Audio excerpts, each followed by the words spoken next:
दीपावली की आप सभी को बहुत बहुत शुभकामनाएं। आज तारीख है 21 अक्टूबर 2025 मंगलवार। उम्मीद है आपका त्योहार खूब रोशनी और खुशियों से भरा रहा होगा। त्योहार के इस माहौल के बीच आज हम भारत के हालिया वित्तीय और कॉरपोरेट जगत में क्या चल रहा है इस पर एक विस्तृत नजर डालते हैं। हमारे पास कई सारे समाचार स्रोत हैं, उनके जरिए देखेंगे और ऐसा लग रहा है कि दिवाली की रौनक सिर्फ घरों और गलियों में ही नहीं है। हाँ बिल्कुल। बाजार और कंपनियों की बैलेंस शीट पर भी असर दिख रहा है साफ। सही कहा। हमारे पास जानकारी का भंडार है आज। कंपनियों के तिमाही नतीजे आ रहे हैं, बाजार नई ऊंचाइयां छू रहा है, कुछ बड़ी बिजनेस डील्स भी हुई हैं और अर्थव्यवस्था से जुड़े कई दिलचस्प संकेत भी मिल रहे हैं। हाँ, काफी कुछ है बात करने को। तो चलिए इस जानकारी के सागर में उतरते हैं, समझने की कोशिश करते हैं कि कौन सी खबरें सबसे ज्यादा मायने रखती हैं, उनके पीछे क्या ट्रेंड्स छिपे हुए हैं और आगे के लिए इनकी क्या मायने हो सकते हैं। बिल्कुल। तो क्या तैयार हैं इस विश्लेषण के लिए? हाँ बिल्कुल। शुरुआत करते हैं उस चीज से जो शायद सबसे ज्यादा महसूस हो रही है, त्योहारी सीजन का असर। रियल एस्टेट डेवलपर्स बता रहे हैं कि इस दिवाली घरों की बिक्री में पिछले साल की तरह ही करीब 10-15% की उछाल आई है। अच्छा, 10-15%? मतलब स्टेबल है पिछले साल जैसा ही? हाँ, स्टेबल है। और लगता है नवरात्रि और दिवाली ये दोनों मिलकर ही उनकी साल भर की बिक्री का करीब 35% हिस्सा बन जाते हैं। बाप रे, 35% सिर्फ इसी दौरान? हाँ, और ये सिर्फ घरों तक ही सीमित नहीं है। अच्छा? कार, स्मार्टफोन, व्हाइट गुड्स, इनकी बिक्री तो पिछले साल के मुकाबले 50% तक बढ़ गई है। 50%?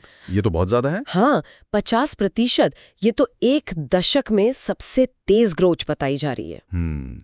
तो क्या ये सिर्फ त्योहारी जोश है या कुछ और भी है इसके पीछे? खबरों में ये भी कहा जा रहा है कि हाल में कुछ चीजों पर जीएसटी दरों में जो कटौती हुई ना, हाँ, उसका भी असर है। एक कहावत सी चल पड़ी है कि जीन से लेकर गहनों तक सब खरीदा जा रहा है। सही है। और ऑटो सेक्टर, अरे बाप रे, धनतेरस दिवाली पर तो जैसे गाड़ियों की बरसात हो गई।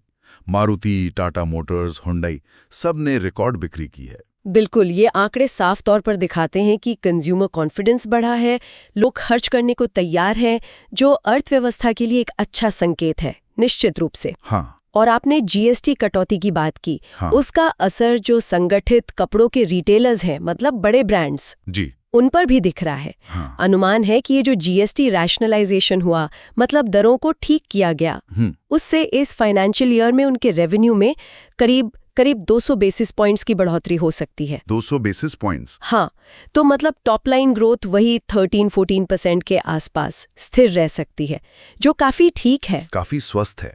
हाँ, स्वस्थ है। लेकिन यहाँ एक दिलचस्प कॉन्ट्रास्ट भी है, जैसा अक्सर भारतीय बाजार में होता है। वो क्या? कि जहाँ बड़े रिटेलर्स, मॉल्स, ब्रांडेड स्टोर्स, उनकी बिक्री तो शानदार रही, वहीं कई छोटी असंगठित दुकानें जो है उनका कारोबार उतना अच्छा नहीं रहा, फीका रहा। अच्छा, ये तो सोचने वाली बात है। मतलब संगठित क्षेत्र की तरफ झुकाव बढ़ रहा है। शायद ये उसका संकेत हो सकता है। और दिवाली है तो सोने चांदी की बात कैसे न हो। अरे हाँ, सोना, उनकी चमक भी खूब लौटी। इसके पीछे दो मुख्य कारण दिखते हैं। एक तो सोना हमेशा से एक सेफ इन्वेस्टमेंट माना जाता है ना, खासकर जब थोड़ी अनिश्चितता हो। बिल्कुल। दूसरा, शायद कीमतें थोड़ी नीचे आने पर लोगों ने वैल्यू बाइंग की, मतलब सही दाम पर खरीदारी। सही। लेकिन सोने की खरीदारी में एक पेंच हमेशा रहता है, गहने लें या सिक्के बार। हाँ, ये बड़ा सवाल है। निवेश के लिए क्या बेहतर? देखिए, निवेश के नजरिए से देखें तो गहनों पर 5% से 25% तक का मेकिंग चार्ज लगता है। बाप रे, 25% तक? हाँ, और ऊपर से 3% जीएसटी अलग। अच्छा। जबकि सिक्कों या सोने की छड़ों पर आमतौर पर सिर्फ 3% जीएसटी होता है। मेकिंग चार्ज या तो नहीं होता या बहुत कम। तो मतलब निवेश के लिए सिक्के या बार ज्यादा किफायती हुए? हाँ, अगर मकसद सिर्फ निवेश है तो वो ज्यादा किफायती पड़ते हैं। हालांकि एक चेतावनी भी है। एक एक्सपर्ट का मानना है कि सोने की कीमतें शायद थोड़ी जरूरत से ज्यादा बढ़ गई हैं। ओह! और उनमें $300-400 प्रति आउंस की गिरावट आ सकती है। $300-400? ये तो काफी है। हाँ, तो जो लोग अभी हाल फिलहाल में निवेश करने की सोच रहे हैं, उन्हें ये ध्यान में रखना चाहिए। अच्छा, तो सोने के निवेश में भी इतना सोचना पड़ता है? ये विरोधाभास भी दिलचस्प है कि बड़े रिटेलर्स चमक रहे हैं और छोटी दुकानें। खैर, इस बढ़ती खपत और आर्थिक गतिविधि की झलक शायद बैंकिंग सेक्टर के नतीजों में भी दिख रही होगी। वहाँ क्या चल रहा है? हाँ, बिल्कुल। बैंकिंग सेक्टर में तो काफी गहमा-गहमी है। अच्छा, Q2 नतीजे आ रहे हैं और कुछ बड़े बैंकों ने तो मतलब शानदार प्रदर्शन किया है। जैसे देश के सबसे बड़े bank state bank of India SBI को ही ले, उन्होंने हाल ही में बेसल 3 टियर 2 बॉन्ड्स के जरिए 7,500 करोड़ रुपए जुटाए हैं। 7,500 करोड़, ये किस लिए? ये दरअसल बैंक की कैपिटल एडिक्वेसी मतलब पूंजी पर्याप्तता को मजबूत करने के लिए होता है, ताकि वे भविष्य के झटकों को झेल सकें। समझ गया। और ये पैसा उन्होंने 6.93% की अच्छी ब्याज दर पर जुटाया है। साथ ही उनका मुनाफा भी 15% बढ़ा है। 15% मुनाफा SBI के लिए अच्छा आंकड़ा है। बहुत अच्छा। फिर ICICI बैंक, उनका Q2 का PAT मतलब नेट मुनाफा 5% बढ़ा है। हाँ, और उन्होंने एक बहुत ही अच्छा काम भी किया है टाटा मेमोरियल सेंटर को। हाँ, कैंसर के इलाज के लिए जो है। हाँ, बिल्कुल। वहाँ एक नई कैंसर केयर बिल्डिंग बनाने के लिए 625 करोड़ रुपए का दान दिया है। अरे वाह, 625 करोड़, ये तो बहुत बड़ी बात है। कॉर्पोरेट सोशल रिस्पांसिबिलिटी का बढ़िया उदाहरण। सही कहा। फिर HDFC बैंक, ओके, उनका भी Q2 मुनाफा 11% बढ़ा है। ओके। हालांकि नतीजों वाले दिन उनके शेयर फ्लैट बंद हुए, लेकिन दिन में उन्होंने 1020 रुपए का 52 हफ्ते का नया हाई भी बनाया था। अच्छा, लेकिन एक और बात ध्यान देने वाली है। खबरों में है कि HDFC और ICICI बैंक दोनों ही रिटेल लोन देने में, खासकर असुरक्षित सेगमेंट में, हाँ, जैसे personal loan, credit card loan, हाँ, उनमें थोड़ी सावधानी बरत रहे हैं। ऐसा क्यों? कोई रिस्क दिख रहा है क्या? देखिए, ये सावधानी बेवजह नहीं है। पिछले कुछ समय में इंटरेस्ट रेट्स बढ़े हैं। हाँ, वो तो रहे। उससे लोन चुकाने की कॉस्ट बढ़ जाती है, तो बैंकों को डर है कि इससे खासकर असुरक्षित लोन सेगमेंट में NPAs मतलब बैड लोन्स बढ़ सकते हैं। अच्छा, इसलिए संभल कर चल रहे हैं। हाँ, लेकिन इसके बावजूद एक ओवरऑल ट्रेंड जो दिख रहा है वो है बैंकों के नेट इंटरेस्ट मार्जिन्स NIMs में सुधार। NIMs, वो क्या होता है? NIMs का मतलब है बैंक अपने लोन पर जो ब्याज कमाते हैं और अपनी जमाओं पर जो ब्याज देते हैं, उसके बीच का अंतर, ये बैंक की मेन कमाई होती है। ओके। सोमवार तक जिन 24 बैंकों ने नतीजे घोषित किए, उनमें से 8 ने क्वार्टर ऑन क्वार्टर बेहतर निम्स दिखाए हैं। तो ये तो अच्छी बात है बैंकिंग सेक्टर के लिए। हाँ, ये एक पॉजिटिव साइन है। हालांकि सभी के लिए तस्वीर एक जैसी नहीं है। पंजाब नेशनल बैंक PNB को एक बड़ी चुनौती का सामना करना पड़ सकता है। PNB को क्यों? रिजर्व बैंक के नए एक्सपेक्टेड क्रेडिट लॉस ECL नियम आ रहे हैं। अच्छा, उनके कारण PNB पर करीब 90 बिलियन यानी लगभग $1 बिलियन का अतिरिक्त बोझ पड़ने का अनुमान है। $1 बिलियन। ये ECL नियम क्या है? ये नियम बैंकों को भविष्य में संभावित लोन नुकसान के लिए पहले से ही प्रोविजनिंग करने को कहते हैं। मतलब पहले से तैयारी रखो। समझ गया। तो PNB के लिए ये मुश्किल हो सकता है। हाँ, अच्छा, छोटे बैंकों की तरफ भी देखना दिलचस्प है। हाँ। AU स्मॉल फाइनेंस बैंक के शेयर नतीजों के बाद 8% उछले। अरे वाह। फेडरल बैंक थोड़ा ज्यादा रिस्क ले रहा है, हाई यील्ड लोन पर फोकस कर रहा है। मतलब ज्यादा ब्याज वाले लोन? हाँ, DCB बैंक का लक्ष्य है कि अगले 3-3.5 साल में अपनी लोन बुक डबल कर देंगे। महत्वाकांक्षी लक्ष्य है। और उज्जीवन स्मॉल फाइनेंस बैंक ने भी मजबूत Q2 दिखाया है। तो मतलब छोटे बैंक भी रेस में हैं। अच्छा है, कंपटीशन बढ़ेगा। और एक बहुत बड़ी खबर है RBL बैंक से जुड़ी हुई। RBL बैंक क्या हुआ? संयुक्त अरब अमीरात का एक बड़ा बैंक है, एमिरेट्स NBD। हाँ, सुना है। उन्होंने RBL बैंक में लगभग $3 बिलियन मतलब करीब 26,850 करोड़ रुपए में 60% तक हिस्सेदारी खरीदने का समझौता किया है। क्या बात है, $3 बिलियन। ये तो भारतीय बैंकिंग इतिहास के सबसे बड़े विदेशी निवेश सौदों में से एक होगा। बिल्कुल, ये दिखाता है कि विदेशी निवेशकों का भारतीय बैंकिंग सेक्टर पर कितना भरोसा है। जबरदस्त। इसी भरोसे का एक और उदाहरण है आर्किल का IPO। आर्किल, ये क्या है? ये SBI द्वारा प्रमोटेड एक एसेट रिकंस्ट्रक्शन कंपनी यानी ARC है।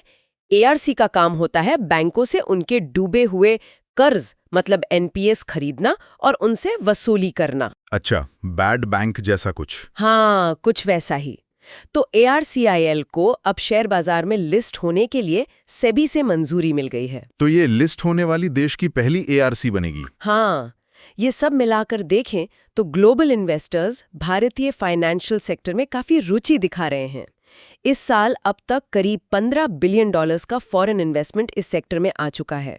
वाकई, $3 बिलियन की RBL डील और $15 बिलियन का कुल निवेश, ये तो जबरदस्त आंकड़े हैं। इससे निश्चित रूप से भारतीय बैंकिंग सेक्टर में और कंपटीशन बढ़ेगा। अच्छा, बैंकों की सेहत और बढ़ते निवेश का असर कॉर्पोरेट जगत पर भी दिख रहा होगा। रिलायंस जैसी बड़ी कंपनियों के नतीजे भी आए हैं, और शेयर बाजार, उसका क्या हाल है? हाँ, कॉर्पोरेट जगत में भी काफी हलचल है। बताइए। देश की सबसे बड़ी कंपनी रिलायंस इंडस्ट्रीज RIL, उनका दूसरी तिमाही का PAT 9.6% बढ़ा है। अच्छा, इस खबर के बाद उनके शेयर भी लगभग 4% चढ़ गए। बढ़िया। और एक बड़ी खबर ये है कि RIL का जो वो नया एनर्जी बिजनेस है, जिसमें वो करीब 1.5 लाख करोड़ लगा रहे हैं। हाँ, सोलर, बैटरी, हाइड्रोजन वाला। हाँ, वही। वो अगले साल से रेवेन्यू देना शुरू कर देगा। ये रिलायंस के लिए एक बड़ा गेम चेंजर हो सकता है। बिल्कुल। और उनका रिटेल बिजनेस? रिलायंस रिटेल भी तेजी से फैल रहा है। उन्होंने हाइपर लोकल डिलीवरी के लिए, मतलब आस पड़ोस की दुकानों से तुरंत सामान पहुंचाने के लिए, देश भर में 600 डार्क स्टोर्स चालू कर दिए हैं। 600? ये तो ऑनलाइन ग्रोसरी मार्केट में कंपटीशन और बढ़ाएगा। निश्चित रूप से। एक और दिलचस्प बात सामने आई है रिलायंस से जुड़ी। क्या? खबरों के मुताबिक अमेरिका रूस से तेल इंपोर्ट कम करने का दबाव बना रहा है। हाँ, ये चल रहा है। इसी बीच रिलायंस ने पिछले हफ्ते रूस के बजाय मिडल ईस्ट से कच्चा तेल खरीदा है। ओहो, तो ये ग्लोबल जियोपॉलिटिक्स का सीधा असर है भारतीय कंपनियों पर। हाँ, बिल्कुल। शेयर बाजार की बात करें तो दिवाली पर संवत 2082 की शुरुआत मुहूर्त ट्रेडिंग में काफी पॉजिटिव रही। हाँ, बाजार तो काफी तेज था। निफ्टी 50 इंडेक्स 52 हफ्ते के नए हाई 25,800 के पार बंद हुआ और ट्रेडिंग के दौरान तो 26,000 के करीब पहुंच गया था। 26,000 का लेवल काफी महत्वपूर्ण है। हाँ, ये बाजार में मजबूत सेंटिमेंट दिखाता है। इतना ही नहीं, निफ्टी 50 के 6 बड़े शेयर SBI, बजाज फाइनेंस, भारतीय Airtel, HDFC bank, Bajaj Finserv और अपोलो हॉस्पिटल्स, इन्होंने तो रिकॉर्ड ऊंचाई भी हासिल की। वाह, काफी शेयरों ने अच्छा परफॉर्म किया। लेकिन सवाल वही है, क्या ये तेजी टिकाऊ है? ये तो $1 मिलियन क्वेश्चन है। बाजार की तेजी के पीछे कई कारण हो सकते हैं। त्योहारी मांग, कंपनियों के अच्छे नतीजे, ग्लोबल संकेत। ये कितना टिकाऊ है ये तो वक्त बताएगा। लेकिन कॉर्पोरेट जगत में एक्टिविटीज निश्चित रूप से तेज हैं। रियल एस्टेट में एक और बड़ी डील हुई है। कहाँ? मैराथन नेक्स्ट-जेन रियल्टी और अदानी रियल्टी ने मिलकर मुंबई के बाइकुला इलाके में। अच्छा, बाइकुला। हाँ, वहाँ 3400 करोड़ का एक बड़ा कमर्शियल प्रोजेक्ट लॉन्च किया है। 3400 करोड़ कमर्शियल प्रोजेक्ट, मतलब ऑफिस स्पेस की मांग बढ़ रही है। ऐसा लगता तो है। अच्छा, छोटी कंपनियों से भी अच्छी खबरें हैं। जैसे? त्रिशक्ति इंडस्ट्रीज को टाटा स्टील से 2.9 करोड़ का एक वर्क ऑर्डर मिला है, और वो इसके लिए नई मशीनरी में इन्वेस्ट भी कर रहे हैं। बढ़िया। मतलब बड़ी कंपनियों से छोटी कंपनियों तक काम पहुंच रहा है। हाँ, और भागेरिया इंडस्ट्रीज, उनका तो दूसरी तिमाही का मुनाफा 80% उछल गया है। 80%? जबरदस्त।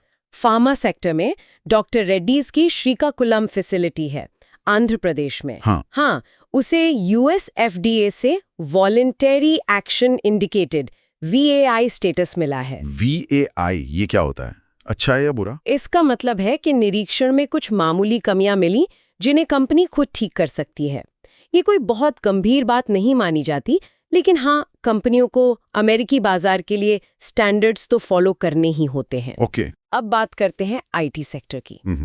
यहाँ एक बहुत बड़ा और शायद एक स्ट्रक्चरल बदलाव देखने को मिल रहा है। IT सेक्टर क्या हो रहा है वहाँ? सब ठीक तो है? भारत की सबसे बड़ी IT कंपनी TCS, हाँ, उन्होंने पिछली तिमाही में रिकॉर्ड 19,755 कर्मचारियों की कटौती की है। क्या? 19,755? TCS ने? ये तो बहुत बड़ा आंकड़ा है। क्यों? इसके पीछे आर्टिफिशियल इंटेलिजेंस AI का बढ़ता प्रभाव और अमेरिका के साथ कुछ तनावपूर्ण संबंधों जैसे कारण बताए जा रहे हैं। AI का असर और US रिलेशंस, बाप रे। लेकिन कहानी यहीं खत्म नहीं होती। एक विरोधाभास देखिए। क्या?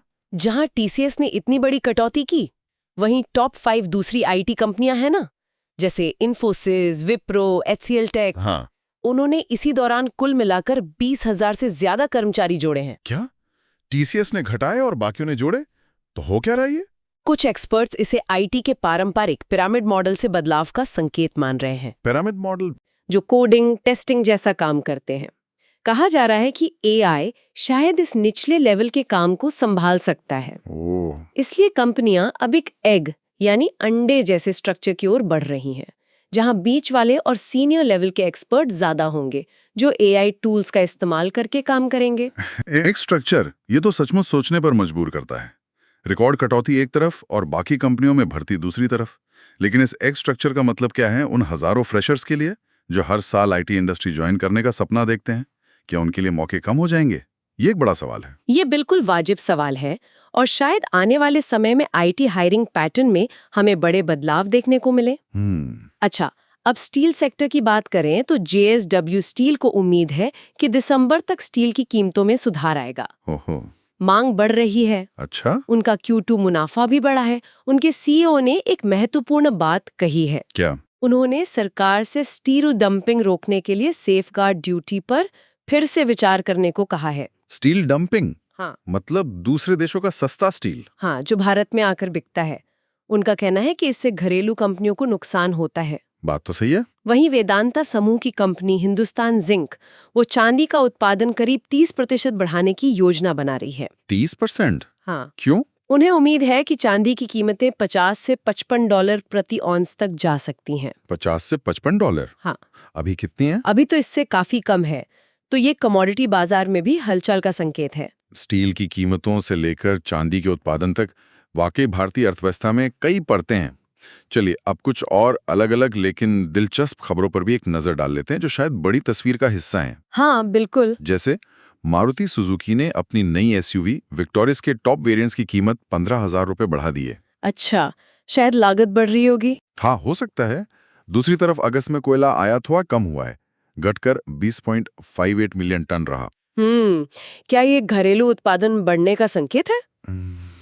देखना पड़ेगा। हाँ, अच्छा, भारतीय टेक प्रोफेशनल्स और छात्रों के लिए अमेरिका से एक राहत भरी खबर है। क्या खबर है? अमेरिका ने हाल ही में लगाए गए कुछ H-1B वीजा शुल्कों में छूट की घोषणा की है। अरे वाह, ये तो बहुत अच्छी खबर है। इससे अमेरिका जाने वालों को थोड़ी आसानी होगी। बिल्कुल, स्वच्छ ऊर्जा की दिशा में भी एक अच्छी खबर है। हाँ, इंडियन ऑयल, आईओसी और जीपीएस रिन्यूएबल्स का जॉइंट वेंचर है। अच्छा, उन्होंने 9 कंप्रेस्ड बायोगैस सीबीजी प्लांट लगाने के लिए $95 मिलियन मतलब करीब 790 करोड़ रुपए का लोन हासिल किया है। सीबीजी प्लांट्स, ये तो बहुत अच्छा है। ये कचरे से बनती है ना? हाँ, कृषि अपशिष्ट वगैरह से, और ये इंपोर्टेड गैस पर निर्भरता कम करने में मदद कर सकती है। बेहतरीन। और रक्षा क्षेत्र में मेक इन इंडिया का एक और उदाहरण, ड्रोनाचार्य एरियल इनोवेशन नाम की कंपनी को। द्रोणाचार्य नाम तो बड़ा दिलचस्प है। हाँ, उन्हें भारतीय सेना से 500 ड्रोन सप्लाई करने के लिए 259 करोड़ का कॉन्ट्रैक्ट मिला है। बहुत बढ़िया, आत्मनिर्भर भारत की तरफ एक और कदम। ये अलग अलग खबरें मिलकर कुछ बड़े ट्रेंड्स की ओर इशारा करती हैं। जैसे वेदांता रिसोर्सेज की योजना, वो $100 बिलियन के एनर्जी, क्रिटिकल मिनरल्स और टेक्नोलॉजी समूह में बदलना चाहते हैं। $100 बिलियन? हाँ, उनका लक्ष्य भारत की इंपोर्ट निर्भरता कम करना है, खासकर क्रिटिकल मिनरल्स पर, जैसे लिथियम, कोबाल्ट वगैरह। ये तो बहुत जरूरी है भारत की स्ट्रेटेजिक ऑटोनॉमी के लिए। बिल्कुल, सरकार भी अपनी तरफ से कदम उठा रही है। कैसे? वो कोशिश कर रही है कि बड़े ट्रेडिंग पार्टनर्स के साथ भारतीय रुपए में ट्रेड सेटलमेंट हो सके, ताकि डॉलर पर निर्भरता कम हो। हाँ, ये तो काफी समय से बात चल रही है। अच्छा है अगर ये आगे बढ़े। हाँ, कुछ सामाजिक और पर्यावरणीय मुद्दे भी आर्थिक फैसलों पर असर डाल रहे हैं। जैसे दिल्ली का एयर पोल्यूशन। अब लोग रियल एस्टेट खरीदते वक्त ये देख रहे हैं कि कहाँ हवा ज्यादा साफ है, मतलब लोग स्वच्छ शहरों की तरफ देख रहे हैं। ये तो होना ही था, सेहत सबसे पहले। हाँ, और इनोवेशन सिर्फ बड़ी टेक कंपनियों तक सीमित नहीं है। ओडिशा के एक हो आदिवासी विद्वान हैं विक्रम बिरोली। अच्छा, वो अपनी मातृभाषा हो को बचाने और उसे डिजिटल रूप देने के लिए एआई का इस्तेमाल कर रहे हैं। क्या बात है, एआई का ऐसा इस्तेमाल? हाँ, उनका सफर मवेशी चराने से लेकर एआई मॉडल ट्रेन करने तक का है। ये दिखाता है कि तकनीक कैसे जमीनी स्तर पर भी बदलाव ला सकती है। कमाल है। स्वास्थ्य के मोर्चे पर भी एक जरूरी चेतावनी आई है अपोलो अस्पताल के एक डॉक्टर से। क्या? उनका कहना है कि रोजाना एक्सरसाइज करना अच्छी बात है, लेकिन हाँ, अगर आप लगातार नींद पूरी नहीं कर रहे हैं, हाँ, आजकल आम है, तो एक्सरसाइज भी उससे होने वाले हार्ट हेल्थ के नुकसान की भरपाई नहीं कर सकती। बाप रे, मतलब नींद पूरी करना बहुत जरूरी है। बहुत ज्यादा। और अंत में साइबर सुरक्षा का बढ़ता खतरा। हाँ, ये तो बड़ी चिंता है। बॉम्बे हाई कोर्ट ने एक अज्ञात हैकर को एक निजी बीमा कंपनी का सेंसिटिव डेटा ऑनलाइन बेचने से रोकने के लिए अंतरिम आदेश दिया है। अच्छा, इस हैकर ने डेटा लीक न करने के बदले $5 लाख मांगे थे, करीब 4 करोड़ रुपए। $5 लाख। ये दिखाता है कि कंपनियां डिजिटल युग में कितने बड़े रिस्क का सामना कर रही हैं। तो इन तमाम खबरों और विश्लेषणों को समेटते हुए क्या तस्वीर उभरती है? हमने त्योहारी सीजन की जबरदस्त रौनक, बैंकिंग सेक्टर की गतिशीलता, बड़े विदेशी निवेश और कुछ चुनौतियों पर भी बात की। हमने रिलायंस जैसे बड़े नामों के महत्वाकांक्षी कदमों, शेयर बाजार की नई ऊंचाइयों और आईटी सेक्टर में आते बड़े बदलावों को समझा। सही। साथ ही हमने ऊर्जा, रक्षा, भाषा और यहाँ तक कि स्वास्थ्य और पर्यावरण से जुड़ी अहम खबरों पर भी नजर डाली। हाँ, काफी कुछ कवर किया हमने। ये सब मिलकर एक ऐसी भारतीय अर्थव्यवस्था की तस्वीर पेश करते हैं जो बेहद गतिशील है, बहुत डायनामिक। हाँ, एक तरफ पारंपरिक ताकतें जैसे कंजम्पशन, बैंकिंग ये मजबूत दिख रही हैं। वहीं दूसरी तरफ नए क्षेत्र, स्वच्छ ऊर्जा, डिजिटल, एआई ये तेजी से उभर रहे हैं। बिल्कुल। ये अर्थव्यवस्था ग्लोबल दबावों का सामना भी कर रही है। तेल की कीमतें, जियोपॉलिटिक्स और आंतरिक बदलावों के बीच अपना रास्ता भी बना रही है, जैसे जीएसटी, रेगुलेशंस, पोल्यूशन। बिल्कुल सही कहा। और इन सभी स्रोतों के आधार पर सोचने के लिए एक बिंदु ये है। बताइए। हम स्पष्ट रूप से देख रहे हैं कि निवेश और गतिविधियां पारंपरिक क्षेत्रों, banking, infra, steel, real estate और नए युग के क्षेत्रों, स्वच्छ ऊर्जा, AI, digital financing, critical minerals, advanced manufacturing जैसे ड्रोन, दोनों में हो रही हैं। हाँ, ये तो साफ दिख रहा है। अब इसे मेक इन इंडिया पर बढ़ते जोर और बदलती ग्लोबल ट्रेड व्यवस्था, जैसे तेल इंपोर्ट पैटर्न में बदलाव, आईटी सेवाओं पर एआई का असर, रुपए में व्यापार की कोशिशें, इन सब के साथ जोड़कर देखें तो सवाल ये उठता है कि आने वाले समय में इन सब फैक्टर्स के चलते हम भारतीय अर्थव्यवस्था में किस तरह के बुनियादी स्ट्रक्चरल इकोनॉमिक शिफ्ट्स को और तेजी से होते हुए देख सकते हैं। अच्छा सवाल है। क्या हम पारंपरिक उद्योगों के दबदबे से हटकर एक ज्यादा विविध, ज्यादा टेक्नोलॉजी ड्रिवन और ज्यादा आत्मनिर्भर अर्थव्यवस्था की ओर तेजी से बढ़ रहे हैं? ये एक ऐसा सवाल है जिस पर विचार करना दिलचस्प होगा।